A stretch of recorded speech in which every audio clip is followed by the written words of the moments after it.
Hello everyone, my self मंथन पटेल और आप लोगों का फिर से एक बार स्वागत है मेरे चैनल कैम टीवी पे। बच्चों, केमिकल काइनेटिक्स पढ़ रहे थे और केमिकल काइनेटिक्स के अंदर सबसे पहले तो हमने इनिशियली रेट ऑफ रिएक्शन के बारे में थोड़ी बहुत इंफॉर्मेशन ली। फिर उसके बाद हमने उसको रिप्रेजेंट करने का किस तरीके के अलग अलग टाइप के हमारे पास तरीके के वो हमने देख लिए। रेडी, कोई इंस्टेंट टाइम पे अगर जब हमें रेट ऑफ रिएक्शन कैलकुलेट करना है या कोई फाइनाइट टाइम पे जब हमें कैलकुलेट करना है, क्लियर ना। सो वो सारी बातें हमने प्रीवियस लेक्चर के अंदर जान ली। आज का जो लेक्चर है उस लेक्चर के अंदर बहुत ही ज्यादा इंपॉर्टेंट टॉपिक रहेगा आपके लिए, क्योंकि इस लेक्चर के अंदर आपको रेट ऑफ रिएक्शन के ऊपर इफेक्ट करने वाले अलग अलग टाइप के फैक्टर्स के बारे में इंफॉर्मेशन लेनी है। और उन फैक्टर्स में से जो पहला फैक्टर है जो हम आज इस लेक्चर में पढ़ने वाले हैं वो इस पूरे चैप्टर का मोस्ट प्रोबेबल टॉपिक है, यानी कि 80% चैप्टर मान लो इसी टॉपिक के अंदर कवर है। ठीक है, तो आज का जो लेक्चर है उसको अच्छी तरीके से नोट डाउन करते जाइएगा, क्योंकि बहुत ही ज्यादा काम में आएगा कि आपने रिप्रेजेंटेशन तो सीख लिया। अब रिप्रेजेंट करने के बाद आपको रेट ऑफ रिएक्शन जो है उसको कैलकुलेट करने के लिए जो न्यूमेरिकल पोर्शन है, वो न्यूमेरिकल पोर्शन एक्चुअल में हम एक साथ लेने वाले हैं, लेकिन उसके लिए कौन कौन सी बेसिक हिंट आपको क्वेश्चन में दी जाती है, या क्वेश्चन के अंदर ऐसा तो कौन सा वर्ड दिया जाता है जिससे आपको पता चलता है कि भाई ये हमारा जो रिएक्शन है उसका ऑर्डर ये है। यानी कि आज हमें ऑर्डर के बारे में भी इंफॉर्मेशन लेनी है कि हमारा रिएक्शन कौन से ऑर्डर का है, इवन ऑर्डर क्या है सबसे पहले उसकी हम इंफॉर्मेशन लेंगे। ठीक है ना। सो आज का जो लेक्चर है उसको अच्छी तरीके से नोट डाउन करिएगा, ठीक है, और साथ में ही सारी बातें लिखते जाइएगा तो ज्यादा मजा आएगा आपको। ठीक है, चलिए टाइटल लगाइए। सबसे पहले factors affecting on rate of reaction, clear ना। Factors affecting on rate of reaction. Rate of reaction के ऊपर कौन कौन से फैक्टर अफेक्ट करते हैं, क्लियर। तो एक्चुअल में 4 फैक्टर अफेक्ट करते हैं। सबसे पहला और जो मोस्ट इंपॉर्टेंट है वो है कॉन्सेंट्रेशन ऑफ रिएक्टेंट, क्लियर ना। कॉन्सेंट्रेशन ऑफ रिएक्टेंट सबसे पहला, तो ये बात आपको मैं थोड़ा साथ में समझा रहता हूं थोड़ा कि भाई कॉन्सेंट्रेशन ऑफ रिएक्टेंट के जो है कॉन्सेंट्रेशन ऑफ रिएक्टेंट है वो किस तरीके से इफेक्ट करता है। रेट ऑफ रिएक्शन मतलब हमने एक चीज समझी कि भाई स्पीड, रिएक्शन की speed, one type of reaction की स्पीड, रिएक्शन का रेट, क्लियर ना। तो वो कॉन्सेंट्रेशन डिसाइड करती है, सही है, क्योंकि एक हम कोई भी रिएक्शन करते हैं तो वो रिएक्शन जितना स्पीड से होने वाला है या रिएक्शन की प्रोडक्ट कितनी बनने वाली है उसकी प्रोबेबिलिटी किसके ऊपर होती है, तो वो होती है कोलिजन के ऊपर, क्लियर ना। कि जितनी टकराव ज्यादा होगी मॉलिक्यूल मॉलिक्यूल के बीच में, या जितना हम ब्रेक डाउन करवाएंगे या ज्वाइंट करवाएंगे, जो भी in short different types of reaction based on, clear ना। सो वो सारी बातें पे डिपेंड करेगा कि कोलिजन कितना हो रहा है, किसका, हमारे रिएक्टेंट का। अब कितना रिएक्टेंट है, सीधी बात है, कम रिएक्टेंट होगा तो कम प्रोडक्ट बनेगी, रेट कम होगा, ज्यादा रिएक्टेंट होगा ज्यादा प्रोडक्ट बनेगी, रेट ज्यादा होगा, क्लियर ना। सो कॉन्सेंट्रेशन मतलब कि अमाउंट पे डिपेंड करेगा, रिएक्टेंट के अमाउंट पे, कि हमारा जो रेट ऑफ रिएक्शन है वो कौन सा होगा और कैसा होगा। ठीक है, then after second one is the catalyst, most important catalyst. Catalyst के ऊपर भी बहुत ज्यादा चीजें डिपेंड करेगी, आप लोग जान ही गए होंगे क्योंकि इसको तो हमने 2 चैप्टर के अंदर डिस्कस कर लिया। कैटालिस्ट स्पीड देता है रिएक्टेंट को, क्लियर ना। तो रिएक्टेंट को स्पीड देता है, तो यहां तो स्पीड की ही बात हो रही है, रेट ऑफ रिएक्शन की ही बात हो रही है। तो कैटालिस्ट जो है वो तो मोस्ट इंपोर्टेंट टॉपिक रहेगा कि किस तरीके से स्पीड में इंक्रीमेंट लाते हैं, क्लियर ना, रेट किस तरीके से डिसाइड करते हैं वो। देन आफ्टर नेचर पे भी डिपेंड करेगा रिएक्टेंट के,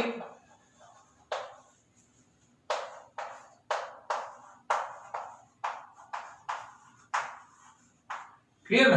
रिएक्टेंट के नेचर के ऊपर भी डिपेंड करेगा कि कौन से प्रकार का नेचर है हमारे रिएक्टेंट का, भाई सॉलिड है, इवन स्टेट के ऊपर डिपेंड करेगा, उसका खुद का नेचर कैसा है, कौन वोलेटाइल है, नॉन वोलेटाइल है, या रिएक्टेंट को किस तरीके से स्पीड सेडिमेंट हो रहा है कि नहीं हो रहा है, या फटाफट से सब्लिमर हो रहा है या लिक्विडिफाइड हो रहा है, क्लियर ना। तो ये सारी बातें पे डिपेंड करेगा, उसका नेचर कैसा है उसके ऊपर भी क्या ये डिपेंड रहेगा कि भाई हमारा जो रिएक्टेंट है उसका नेचर कैसा है। ठीक है, तो मेन ये 3 पार्ट है, ये 3 पार्ट के ऊपर डिपेंड करता है, ये 3 पार्ट मेन है, क्लियर। उसमें से हमें खास ध्यान देना है यहाँ पे ये जो चीज है उसके ऊपर, क्योंकि कॉन्सेंट्रेशन ऑफ रिएक्टेंट के ऊपर से हम ऑर्डर के बारे में इंफॉर्मेशन लेंगे। ऑर्डर क्या होता है उसके बारे में। एक्चुअल में ऑर्डर ऑफ रिएक्शन के जो न्यूमेरिकल है वो न्यूमेरिकल बच्चे समझते हैं सर ऑर्डर ऑफ रिएक्शन हमें फटाफट से पता कैसे चल जाएगा, ऑर्डर यानी कि क्या, सबसे पहले तो मैं आपको वो समझा देता हूं। तो वो ऑर्डर समझने के लिए पहले एक छोटा सा बेसिक समझ लीजिए, तो आपको सारा क्लियर हो जाएगा। और वीडियो को अभी से आप थोड़ा थोड़ा देखिए, आपको ऐसा लगेगा कि सर शुरुआत में समझ में नहीं आया, लेकिन आखिर तक सारा जो है क्लियर हो जाएगा। आपको फर्स्ट से लेकर एंड तक जो पार्ट है वो ज्वाइंट हो जाएंगे। क्लियर? समझिए थोड़ा कि मैंने सबसे पहले तो इसकी बात की भाई कॉन्सेंट्रेशन ऑफ रिएक्टेंट, यानी कि रिएक्टेंट की कॉन्सेंट्रेशन। सबसे पहले तो मैं कॉन्सेंट्रेशन की साइन है उसको मैं ऐसे दिखा देता हूं। यहां पे मैं रिएक्टेंट के लिए जो उसका सिंबल है या जो भी आप नेम लिख सकते हो, वो यहां पे मैंने क्या लिख दिया, किसके ऊपर डिपेंड्स करता है, रेट ऑफ रिएक्शन के ऊपर। क्लियर ना? ये फर्स्ट स्टेटमेंट को मैं ऐसे भी लिख सकता हूं, then factor effect on rate of reaction. तो पहला जो इफेक्ट होता है वो क्या होता है, रेट ऑफ रिएक्शन जो है वो डायरेक्टली प्रोपोर्शनल होता है किसके, रिएक्टेंट की कॉन्सेंट्रेशन के ऊपर। क्या? Rate of reaction is directly proportional to, मैंने जैसे आपको बताया, जितना रिएक्टेंट ज्यादा होगा उतना कोलिजन ज्यादा होगा, और जितना कोलिजन ज्यादा होगा उतना रिएक्शन का स्पीड बढ़ेगा। सीधी बात है। Clear? So rate of reaction वो डिपेंड्स करेगा किसके ऊपर, रिएक्टेंट की कॉन्सेंट्रेशन के ऊपर। हम सिर्फ पहले टॉपिक के बारे में फिलहाल बात कर रहे हैं, तो वहीं पे रहिएगा। Rate of reaction is directly proportional to the concentration of reactant. Clear ना? सो रिएक्टेंट की कॉन्सेंट्रेशन के ऊपर डिपेंड करता है, यानी कि डायरेक्टली प्रोपोर्शनल है, तो ये प्रोपोर्शनल की साइन यहां से हटानी पड़ेगी। क्लियर? तो जनरली केसेस की बात कर रहा हूं कि भाई यहां पे रेट ऑफ रिएक्शन, जैसे ही मैं साइन यहां पे हटाता हूं तो इक्वल की साइन लगाता हूं, तो मुझे यहां पे कोई कांस्टेंट लिखना पड़ता है। वो कांस्टेंट सपोज मैं रख देता हूं के। क्लियर ना? अब मेरी बात खास ध्यान से सुनिएगा और उसको नोट डाउन भी कीजिएगा। अब देखिए ये के क्या है उसके बारे में डिस्कस करते हैं बाद में।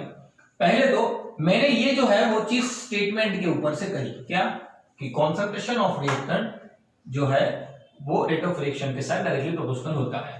अब यहां पे एक्सपेरिमेंट्स के थ्रू बहुत सारे साइंटिस्ट ने केमिकल रिएक्शन का रेट डिसाइड करने के लिए अलग अलग टाइप के एक्सपेरिमेंट किए, और वो एक्सपेरिमेंट के थ्रू उन लोगों को ये बात पता चला कि रेट ऑफ रिएक्शन जो है वो कॉन्सेंट्रेशन के अमाउंट के ऊपर, मैं सॉरी माफ कीजिए, रिएक्टेंट के अमाउंट के ऊपर तो डिपेंड्स करता ही है, लेकिन एक्चुअली जब थ्योरेटिकली उन लोगों ने सारी बातों को कैलकुलेट किया तब वो लोग एक नया टर्म लेके आए। वो टर्म था एन। क्या कि एक्चुअल में rate of reaction is directly proportional to concentration of reactant, but उसका पावर एन, ये जो एन है वो कैलकुलेटिवली, यानी कि माफ कीजिए एक्सपेरिमेंटली उन लोगों ने क्या किया, डिराइव किया कि रेट ऑफ रिएक्शन वो डायरेक्टली प्रोपोर्शनल होता है किसका, रिएक्टेंट की कॉन्सेंट्रेशन का एन पावर उसके साथ। ठीक है? N power. अब देखिए जो शुरुआत में मैंने कहा वो भी सही है कि कॉन्सेंट्रेशन ऑफ रिएक्टेंट जो है, रिएक्टेंट की जो अमाउंट है उसके ऊपर तो स्पीड डिसाइड होती है।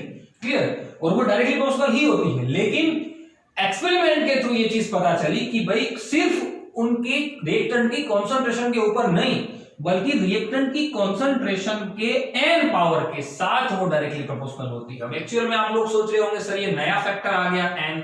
अब ये जो है वो इलेक्ट्रोकेमिस्ट्री वाला एन फैक्टर नहीं है, ये जो एन है वो एन हमारा जो हमें आज सबसे ज्यादा जिसके बारे में डिस्कस कर रहा है वो टॉपिक है एन। एन हमारा ऑर्डर डिसाइड करता है। क्या? एन जो है वो हमारा ऑर्डर डिसाइड करता है। ये चीज खास दिमाग में रखिएगा कि चलिए उसके बारे में थोड़ा समझा देता हूं आपको कि ऑर्डर किस तरीके से, जैसे कि इस चैप्टर के अंदर हम आगे जाएंगे वैसे वैसे यहाँ पे n की जगह पे मैं 1 लिखूंगा, 2 लिखूंगा, 0 लिखूंगा, यानी कि ये जो n है उसके बारे में थोड़ी डिस्कस कर लेते हैं। ये जो n है वो n एक्चुअल में है क्या, बाहर से एक्सपेरिमेंटली साइंटिस्ट ने लिख तो दिया कि भाई rate of reaction is directly proportional to the n power of the concentration of reactant. Clear ना? क्या? Rate of reaction is directly proportional to the n power of the concentration of reactant. Reactant की concentration के n power के साथ क्या rate of reaction decide होता है, sorry directly proportional होता है। बट n एक्चुअल में है क्या, तो n जो है वो कोई भी इंटीजर हो सकता है। क्या? n जो है वो कोई भी इंटीजर हो सकता है या तो कोई भी फ्रैक्शन हो सकता है। क्लियर? इस बात को ध्यान रखिएगा। या तो वो जीरो इंटीजर में, हालांकि जीरो आ गया लेकिन मैं अलग से दिखा रहा हूं, इंटीजर में जीरो आ गया लेकिन जीरो अलग से दिखा रहा हूं क्योंकि वो जीरो भी पॉसिबल है। रेडी?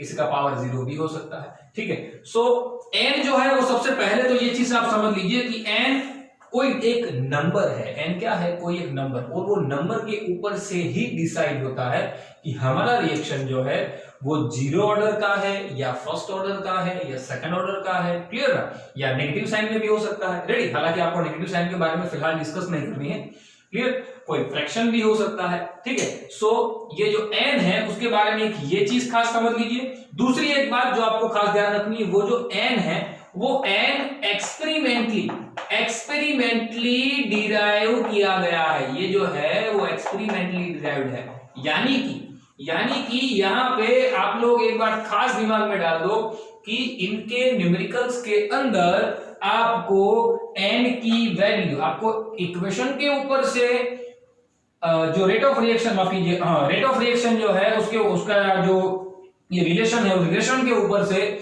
आपको ऑर्डर बताना होगा कि भाई फर्स्ट ऑर्डर का रिएक्शन है या सेकंड ऑर्डर का रिएक्शन है या थर्ड ऑर्डर का रिएक्शन है।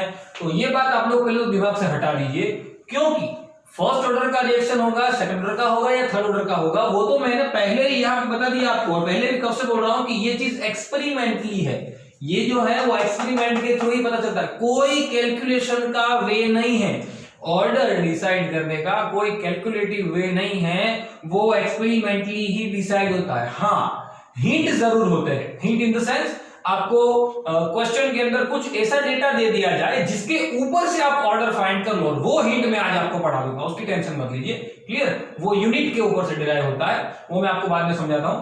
पहले तो ये चीज समझ लीजिए कि आप डायरेक्ट इक्वेशन के ऊपर से ये जो n की वैल्यू है वो इक्वेशन के ऊपर से कभी नहीं कह सकते हो, क्योंकि वो एक्सपेरिमेंटली ही होता है, एक्सपेरिमेंटली पता चलता है हमें कि रिएक्शन फर्स्ट ऑर्डर का है या सेकंड ऑर्डर का है, क्लियर। हाँ, एक अलग से कोई दूसरी हिंट दी होती है, उसके ऊपर से हम बता सकते हैं, ठीक है। वो मैं आपको एक लाइव एग्जांपल करके समझाता हूं थोड़ी देर बाद, पहले ये समझ लीजिए, क्लियर, समझ में आ गया अच्छी तरीके से। क्या n जो है वो क्या है, n एक प्रकार का क्या है, एक्सपेरिमेंटल वैल्यू है, जो इंटीजर भी हो सकता है, कोई फ्रैक्शन नंबर भी हो सकता है, क्लियर, इंटीजर में 0 आ गया है, क्लियर। सो ये चीज खास समझ में लीजिए कि रेट ऑफ रिएक्शन जो है वो डिपेंड्स करता है, डायरेक्टली प्रोपोर्शनल होता है हमारे रिएक्टेंट की कॉन्सेंट्रेशन के n पावर के साथ। मेन स्टेटमेंट हमारा यही है कि कॉन्सेंट्रेशन के ऊपर डिपेंड करता है, depends on concentration rate of reaction, but experimentally ये चीज प्रूव हुई, एक्सपेरिमेंटली ये चीज बताई गई कि रेट ऑफ रिएक्शन जो है वो सिर्फ रिएक्टेंट की कॉन्सेंट्रेशन के ऊपर डिपेंड नहीं होता है, बट रिएक्टेंट की कॉन्सेंट्रेशन के n पावर के ऊपर डिपेंड होता है, क्लियर। और वो n एक्चुअल में है क्या,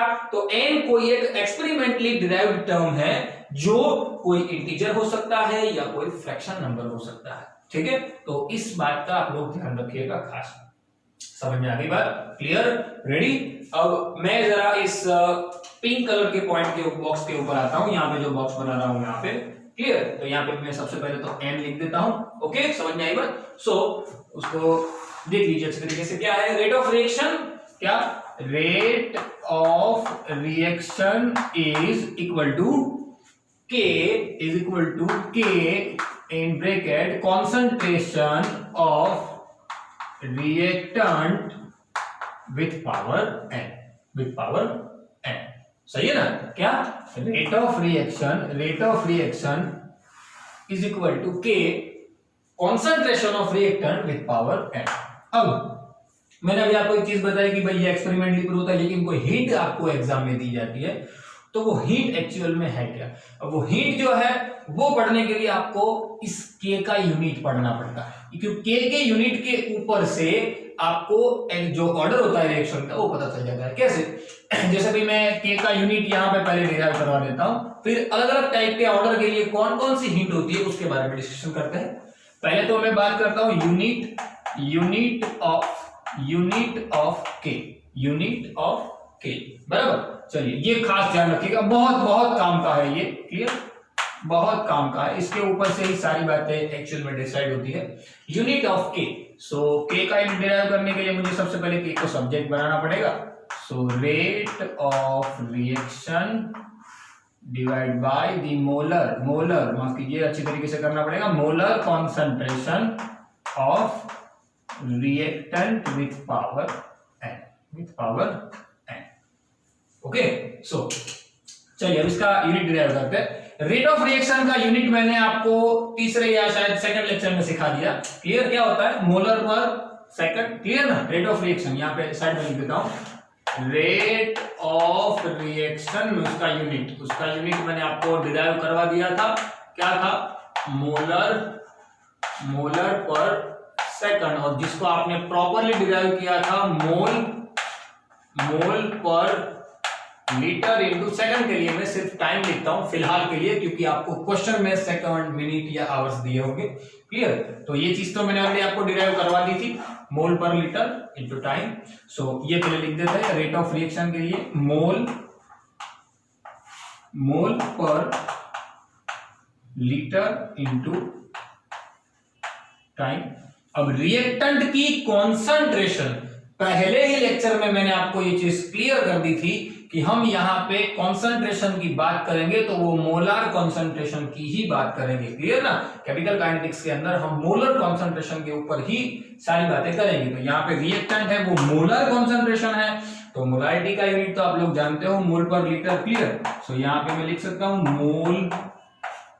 मोल पर लीटर, उसका पावर n है वो तो रहेगा ही, क्योंकि रिएक्टेंट की कॉन्सेंट्रेशन मोल पर लीटर, क्लियर ना, ओनली मोल पर लीटर विथ उसका पावर जो n है वो तो रहेगा ही। अब देखिए यहाँ पे भी मोल पर लीटर है, यहाँ पे भी मोल पर लीटर है, मोल पर लीटर को मैं अगर ऊपर ले लेता हूं तो क्या बन जाता है, मोल पर लीटर, इसका एक पावर कुछ नहीं, मतलब एक तो है, ये ऊपर आया मतलब माइनस हो जाएगा, मोल पर लीटर माइनस n हो जाएगा, ऊपर जाएगा तो डिवाइड में हमारे पास टाइम तो है ही, रेडी। अब सेम बेस देन पावर का एडिशन, यहाँ पे सब्ट्रैक्शन होगा, आप लोग जानते हो, वैसे ये चीज तो आप लोग सीखे हुए हो। तो मोल पर litre 1 minus n into time को भी ऊपर ले लेता हूं तो टाइम इनवर्स हो जाएगा ना। सो ये मेरा हो गया k का यूनिट, क्या हो गया, k का यूनिट। बहुत ही काम का है, इसके ऊपर से ही ऑर्डर का डिसाइड होगा, हम किस तरीके से ऑर्डर लिखेंगे, क्लियर। फिर से एक बार मैं आपको समझा दूं क्या करना है। के जो है रेट ऑफ रिएक्शन माफ कीजिए, के को सब्जेक्ट बनाएंगे, then rate of reaction divide by reactant power n, rate of reaction का फॉर्मूला लिख दिया, मोल पर litre time, then after concentration, molar concentration mole पर लीटर, सिर्फ कैलकुलेटिव टर्म है, क्लियर। अब देखिए यहाँ पे मैंने आपको जब शुरुआत की तब मैंने आपको एक चीज बताई कि भाई कॉन्सेंट्रेशन ऑफ रिएक्टेंट के ऊपर हमारा जो रेट ऑफ रिएक्शन है वो डिसाइड होता है।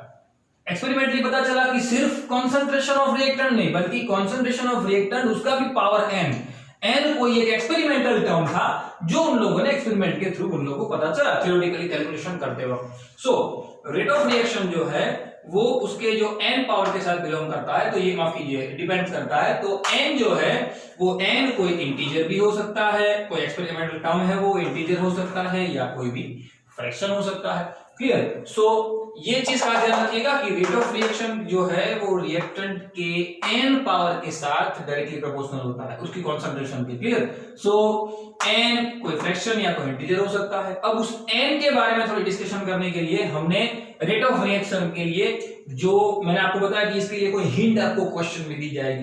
क्वेश्चन में जब रेट डिसाइड करने के लिए कहा जाता है तब तो हम उसका रिप्रेजेंटेशन करके समझ जाते हैं, लेकिन उसका ऑर्डर जब डिसाइड करने के लिए कहा जाए तब दो तरीके के हमारे पास अप्रोच रहते हैं। एक, क्वेश्चन में आपको पहले से ऑर्डर दे दिया जाता है, पहली बात। दूसरी बात, आपको अगर ऑर्डर नहीं दिया जाता तो ऑर्डर के रिलेटेड हिंट दी जाती है। जैसे कि हिंट मतलब क्या, यहां पे जैसे कि वो हिंट ये है, जैसे कि मैंने यूनिट ऑफ के डिसाइड कर दिया, क्लियर ना, यहां पे डिराइव कर दिया यूनिट ऑफ के। अब इस के यूनिट के ऊपर से मुझे पता चलता है कि मेरा रिएक्शन जो है वो फर्स्ट ऑर्डर है, सेकंड ऑर्डर है या जीरो ऑर्डर है, व्हाटएवर कौन सा, क्लियर। तो आपको यूनिट जो है वो हिंट के फॉर्म में दिया जाता है, क्लियर। इस बात को ध्यान रखिए खास, वो क्या होता है मैं आपको एग्जांपल लेके समझाता हूं, ठीक है। लेकिन फटाफट से पहले लिख दीजिए, और खास बच्चों इसको याद रखिएगा, इसके ऊपर सब कुछ लिखा है, मोल पर litre 1 minus n into time inverse, सब कुछ इसके ऊपर लिखा है एक के ऊपर, क्योंकि ये के अगर आपको पता चलेगा के का यूनिट ये है तो आपको किसी भी प्रकार का ऑर्डर लिखना आराम से आ जाएगा, ठीक है। तो फटाफट से ले लीजिए स्क्रीनशॉट, उसके बाद आगे बढ़ते ले लीजिए। सो बच्चों हमने यूनिट डिराइव किया के का, उसको मैं यहाँ पे थोड़ा साइड में लिख देता हूं, जैसे ये रेट ऑफ रिएक्शन का यूनिट है वैसे यहाँ पे मैं के का यूनिट लिख देता हूं, मोल पर litre 1 minus n divide by time. Ready, आप ऊपर लिख सकते हो, टाइम को ऊपर करना हो तो इनवर्स हो जाएगा। ठीक है, चलिए अब मैंने आपको कहा हिंट दी जाती है, किस तरीके से हिंट होती है। तो सबसे पहले तो एक चीज समझ लीजिए कि मेरा जो है के, वो के की वैल्यू डिपेंड्स करती है एन के ऊपर। ये तो सीधी बात हो गई, क्लियर ना। के की वैल्यू यानी यूनिट की वैल्यू डिपेंड्स करती है मेरा भाई ऑर्डर कौन सा है। कि सपोज मैं n इज इक्वल टू 0 लेता हूं, मैं n इज इक्वल टू 1 लेता हूं, मैं n इज इक्वल टू 2 लेता हूं, क्लियर ना। तो इससे ही तो मेरा ऑर्डर डिसाइड होता है, क्योंकि मेरा n जो है, मैंने आपको पहले बताया n एक इंटीजर है जो डिसाइड करता है आपका ऑर्डर कौन सा है। जो एक्सपेरिमेंटल आया हुआ है भाई 0 है तो उसको हम कहेंगे जीरो ऑर्डर रिएक्शन। 1 है तो मैं उसको कहूं भाई फर्स्ट ऑर्डर रिएक्शन, क्लियर ना। अगर सेकंड है तो उसको कहूं second order reaction. Ready, n के ऊपर डिपेंड करेगा। तो क्वेश्चन के अंदर हिंट के तौर में आपको k की वैल्यू दी जाती है, क्या कि भाई सब n इज इक्वल टू मैं 0 लेता हूं, मेरे इस रिएक्शन के अंदर क्या लेता हूं, n इज इक्वल टू क्या लेता हूं, 0 लेता हूं, n इज इक्वल टू 0। तो यहां पे देखिए k इज इक्वल टू मोल पर litre 1 minus 0 divide by time. तो 1 माइनस 0 तो 1 ही होता है, मतलब कि मोल पर लीटर टाइम इनवर्स। अगर आपको k की वैल्यू, ये क्वेश्चन में हिंट के तौर पे k की वैल्यू दी जाती है, k की वैल्यू अगर ये दी जाती है तो आपको समझ जाना है कि मेरा जो ऑर्डर है रिएक्शन का वो कौन सा है, फर्स्ट, माफ कीजिए 0, कौन सा है 0। n इज इक्वल टू 0 मतलब कि ये जो है वो कौन सा रिएक्शन है मेरा, कौन सा ऑर्डर है, ये मेरा 0 ऑर्डर वाला रिएक्शन है। कौन से ऑर्डर वाला, 0 ऑर्डर वाला रिएक्शन है। k इज इक्वल टू मोल पर लीटर टाइम इनवर्स दिया हो तो। अब सपोज मुझे n की वैल्यू दी जाती है 1, n की वैल्यू 1 दी जाती है, तो ये मेरा कौन सा हो जाएगा, ये मेरा हो जाएगा फर्स्ट ऑर्डर रिएक्शन। और ये most time first order reaction, clear.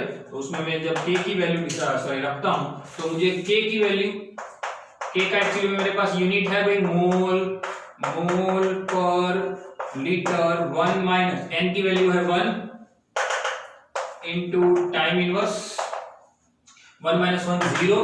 किसी का भी 0 पावर 1, बायो ध्यान दीजिएगा, किसी का भी 0 पावर 1 हो जाता है, मतलब ये तो पूरा टर्म हट गया, मतलब सिर्फ और सिर्फ क्या रह गया, टाइम इनवर्स। तो ये k का यूनिट आ गया time inverse.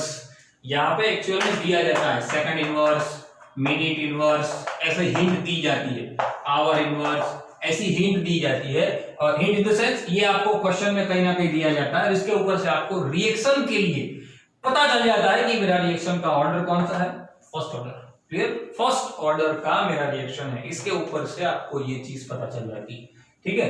Now suppose that n is equal to, मैं अगर 2 लेता हूं तो मेरा जो यूनिट बनता है k का, वो क्या बनता है, वो बनता है मोल पर litre 1 minus 2 into time inverse 1 minus 2 minus 1 मतलब क्या, -1 मोल लीटर -1 टाइम -1। इसको दूसरी तरीके से भी लिखा जाता है 1 upon mole litre into time, clear.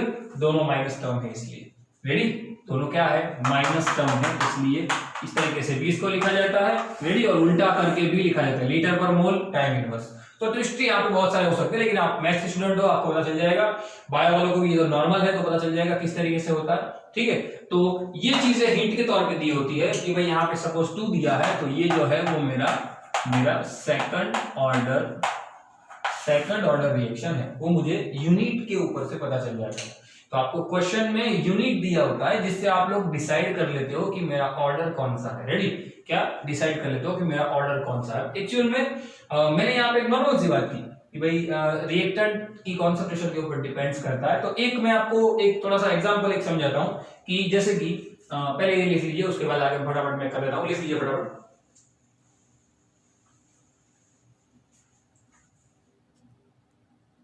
तो चलिए बच्चों एक एग्जांपल मैं यहाँ पे लिख देता हूं, जैसे कि for an example A B वो मिलके बना रहा है सी, क्लियर। उसमें ये जो है ये तीनों, वो तीनों के तीनों क्या है, आप लोग मूल कॉन्सेप्ट में पढ़ रहे हो, स्टोइकियोमेट्रिक कोएफिशिएंट। क्या है? स्टोइकियोमेट्रिक कोएफिशिएंट, क्लियर ना। इसके बारे में तो आप लोगों ने इंफॉर्मेशन ले ली। जैसे कि आप यहाँ पे लेते हो भाई H2 plus O2 gives H2O। जब आप इसको बैलेंस करते हो तो आप दो बहुत सारे तरीके से बैलेंस कर सकते हो, रेडी, वन ऑफ करके भी कर सकते हो।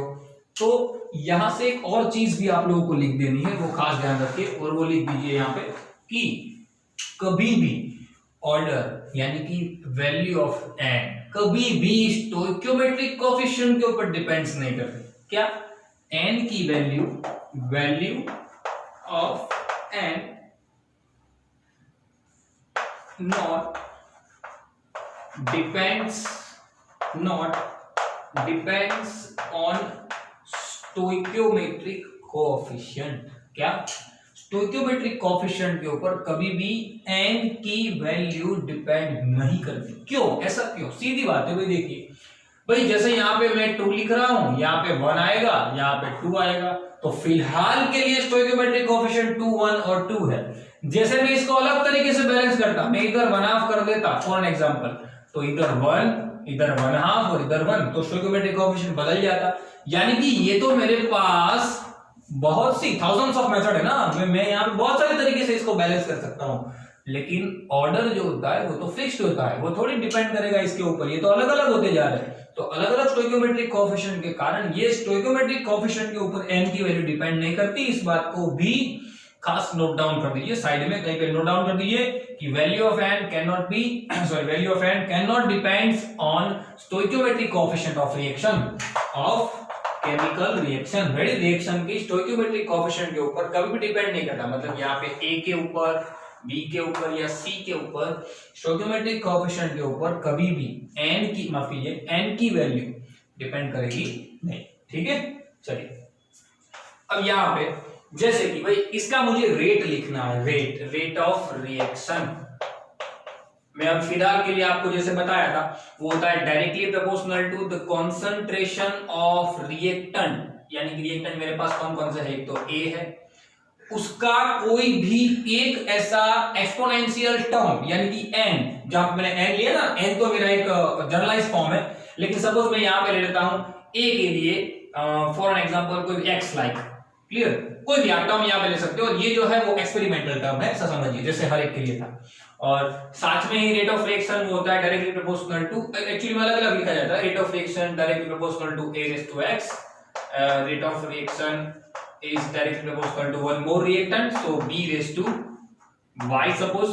और जहां पे ये x और y वो दोनों क्या है, x और y दोनों क्या है, एक्सपेरिमेंटली एक्सपोनेंशियल टर्म भी आप कह सकते हो, जो एक्सपेरिमेंटली डिराइव किए गए हैं, हमें पता नहीं है, वो एक्सपेरिमेंटली डिराइव किए गए, क्लियर। और वो कोई इंटीजर हो सकते हैं, क्लियर ना, एक प्रकार का n है। Okay, so rate of reaction में अगर अलग अलग के लिए लिखता हूं तो मैं क्या बनता है, रिएक्टेंट A के लिए अगर मैं लिखना चाहूं rate of reaction with respect to concentration of A, rate of reaction with respect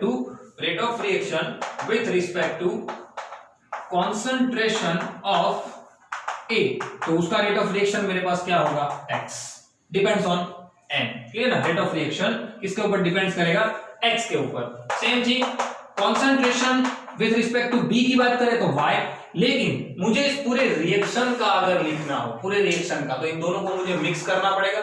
यानी कि ये इक्वेशन 1 और 2 कह देते हैं, तो क्या बन जाएगा भाई, rate of reaction directly proportional to the concentration with respect with power a into the concentration of b power b, clear. ये दोनों है, क्लियर, दोनों हमारे पास तो दोनों कॉन्सेंट्रेटिव टर्म ही है, तो ये दोनों का क्या हो जाएगा टोटल, यानी कि रेट ऑफ रिएक्शन यानी कि रेट जो है मेरा वो डायरेक्टली प्रोपोर्शनल, इसका जो पावर है उसका टोटल हो जाएगा x प्लस y। मैं यहाँ पे अगर चलो शुरुआत में जब k की वैल्यू मैंने लिखी दी थी, तो यहाँ पे मैं k कर देता हूँ, समझिएगा, ये सब में मैंने k कर दिया है, k into x plus y, ready ना। तो यानी कि कहने का यहाँ पे मतलब ये है कि concentration of A and concentration of B, उसका ये जो पावर है एक्स और वाई, वो डिसाइड करता है कि भाई हमारा ऑर्डर कौन सा है। मैं ओवरऑल अगर ऑर्डर लिखना चाहूं, रेट ऑफ रिएक्शन जो है, एक्चुअल में रेट ऑफ रिएक्शन यहाँ पे ऑर्डर कर देता हूं तो आपको पता चले। रेट ऑफ रिएक्शन जो है उसके हम ऑर्डर के रिलेटेड अगर बात करें तो ऑर्डर जो होता है यहाँ पे भाई rate of reaction directly proportional to this, rate of reaction directly proportional to this, clear ना, क्योंकि रेट हमारा इसके ऊपर डिपेंड करता है। तो यहाँ पे मैं अगर ऑर्डर कर दूं, चलिए order with respect to concentration of A, order क्या हो जाएगा भाई उसका x, order with respect to concentration of b क्या हो जाएगा y। तो यहाँ पे रेट ऑफ रिएक्शन उसकी मैं बात कर रहा हूं, लेकिन फिलहाल मैं बात कर रहा हूं ऑर्डर के लिए। तो ऑर्डर किसके डायरेक्टली प्रोपोर्शनल होगा, इन दोनों के साथ, और उन दोनों का जो टोटल है x प्लस वाई, क्योंकि नीचे सेम हो जाएगा ना, क्योंकि मुझे ऑर्डर लिखना है। ओवरऑल ऑर्डर जो होता है, ओवरऑल ऑर्डर वो किसके साथ चला जाता है, ए और बी के सेम बेस, क्योंकि ये तो रिएक्टेंट है एक प्रकार के, और भी रिएक्टेंट हो सकते हैं, clear. So x plus y उसके पावर के साथ, यहाँ पे a into b with respect to आप लिख सकते हो a into b with power x plus y. यानी कि सीधी सी बात ये है कि किसी भी प्रकार के रिएक्शन के लिए उसका ऑर्डर जो होता है वो रिएक्टेंट की कॉन्सेंट्रेशन के किसी भी प्रकार के एक्सपोनेंशियल टर्म के साथ रिलेट करता है। और मुझे अगर ओवरऑल लिखना हो, ओवरऑल, इसलिए मैंने ये एग्जांपल लिया, वो ओवरऑल के लिए ही लिया है कि मैं इंडिविजुअल तो मैं सीधा लिख सकता हूं भाई, ए का स्टोइकियोमेट्रिक कोएफिशिएंट ए है, बी का स्टोइकियोमेट्रिक कोएफिशिएंट बी है, तो स्टोइकियोमेट्रिक कोएफिशिएंट के साथ तो कोई रिलेशन नहीं है, बट कोई एक नया एक बाहर से ऐसा टर्म आया है एन यानी कि कोई भी एक्सपेरिमेंटल टर्म जिसको ये जो कॉन्सेंट्रेशन है उसके पावर के साथ रिलेट करना है हमें, बराबर। तो इंडिविजुअल तो कर सकते हो, लेकिन मुझे ओवरऑल लिखना हो तो पूरे रिएक्शन का ओवरऑल ऑर्डर क्या है, पूरे रिएक्शन का ओवरऑल ऑर्डर, तो वो क्या होता है भाई दोनों का टोटल जो भी पावर है वो पावर का टोटल। जैसे यहाँ पे जैसे कुछ नहीं है तो इसका एक्सपेरिमेंटली पता है भाई मुझे, इसका एक्सपेरिमेंटली सपोज ये रिएक्शन है वो इसका फर्स्ट है, इसका सेकंड है, सपोज फॉर एग्जांपल क्या, या 0 है या 1 है, तो 0 प्लस 1 1, तो ओवरऑल रिएक्शन का जो ऑर्डर हो जाएगा क्या हो जाएगा 1। या सपोज यहाँ पे 1 है, यहाँ पे 2 है, या 2 है या 1 है, व्हाटएवर, क्लियर, या 1 है या 1 है, तो दोनों का टोटल जो होगा वही क्या हो जाएगा मेरा overall order of reaction, clear. Numerical के अंदर अगले लेक्चर में हम न्यूमेरिकल की प्रैक्टिस करने वाले हैं। न्यूमेरिकल के अंदर हमें इसी सारी बातों को ध्यान में रखना है, तो इस बात को अच्छी तरीके से दिमाग में उतार लीजिए, क्योंकि हमने जो प्रीवियस लेक्चर के अंदर पढ़ा था, प्रीवियस लेक्चर के अंदर हमने रिप्रेजेंटेशन ऑफ रेट सीखा, रेट को किस तरीके से रिप्रेजेंट करते हैं, क्लियर। उसके रिलेटेड कुछ सम्स है जो बहुत काम के, वो भी हमें अगले लेक्चर में करने हैं और इसके भी हमें सम करने हैं। तो आपको लेक्चर नंबर 3, 4 और 5 जो आज हम पढ़ने वाले वो तीन लेक्चर 6th लेक्चर के लिए बेस लेक्चर कहे जाएंगे, क्लियर ना। तो वो बेस लेक्चर जो है उसके अंदर आपको खास ध्यान रखना है, रेडी, कहीं पे मिस्टेक ना हो, क्योंकि वो तीन लेक्चर रिफर करने के बाद ही आपको पता चलेगा कि मेरे सम्स किस ओर जा रहा है, मेरे जो न्यूमेरिकल पोर्शन है वो कहां पे जा रहा है, डेटा कौन सा दिया है, ढूंढना क्या है। केमिकल काइनेटिक्स के अंदर बच्चे जनरली यही चीज पे थोड़े बहुत बौखला जाते हैं कि क्वेश्चन में डेटा क्या दिया हुआ है, क्योंकि थोड़े बहुत पहले जो डेरिवेटिव टर्म है बायो वाले खास, क्लियर। तो पहले तो ये चीज समझ लीजिए, इसलिए मैंने आपको पहले स्टेप बाय स्टेप मैंने आपको पहले रिप्रेजेंटेशन सिखा दिया कि कौन से टाइप के रिएक्शन के लिए कौन से टाइप का रिप्रेजेंटेशन आएगा। दूसरी बात, जब हमें रिप्रेजेंटेशन के साथ साथ जब हमें ऑर्डर की बात करनी होगी तब हमें के यूनिट की जरूरत पड़ेगी, तो मैंने आपको वो भी चीज डिसाइड करवा दी, क्लियर ना, डिराइव करवा दी। देन आफ्टर आप वो डिसाइड करना सीखेंगे कि भाई ओवरऑल मुझे रेट ऑफ रिएक्शन लिखना है तो मैं कैसे करूंगा। तो ये सारे स्टेप्स हैं, ये स्टेप अगर आपके दिमाग में एक बार बैठ जाएंगे तो आप न्यूमेरिकल आसानी से कर पाओगे, ठीक है। तो खास आपसे ये रिक्वेस्ट है मेरी कि सारी चीजों को आज जो पढ़ा है वो तो प्रॉपर्ली लिख ही दीजिएगा, लेकिन इसके बाद का लेक्चर जब आप कल देखने वाले हो तो इसके बाद का जो लेक्चर है उस लेक्चर के अंदर खास लेक्चर नंबर 3, लेक्चर नंबर 4 और लेक्चर नंबर 5 ये चीजों को रिफर करने के बाद ही 6th लेक्चर को देखिएगा, तो आपको बहुत मजा आएगा और सारा न्यूमेरिकल जितने आपके पोर्शन है वो आपके दिमाग में तुरंत बैठ जाएगा, ठीक है। सो एक न्यूमेरिकल वाले पोर्शन के साथ अगले लेक्चर में मिलते हैं। Till then, thanks a lot.